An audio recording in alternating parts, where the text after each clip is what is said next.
Това е един имот, който се продаваме с мотор, включен в цената. Здравейте, днес ще ви покажем една невероятна къща отново в Средно Градище. Къщата е от 1920 година, е построена, като в момента виждате една реновирана къща. Ето тук влизаме в всекидневната, място за сядане и тук има камина. Тук насам влизаме в кухнята, по какъв невероятен начин е довършена. Нека да отидем нагоре и да ви покажа следващия етаж. Тук си видите всекидневната, където собственика е направил едно голямо помещение, свързано с покрива. Това е спалнята, като спалнята също така има и баня с тоалетна, мивка, пералня и сушилня. Има много неща за довършване, но също така се продава във вида, в който е.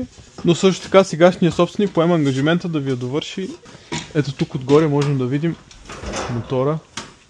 Невероятен изглед към двора. Сега отиваме в стаята за гости. Баня и тоалетна. Отново с високи тавани. И климатик в стаята.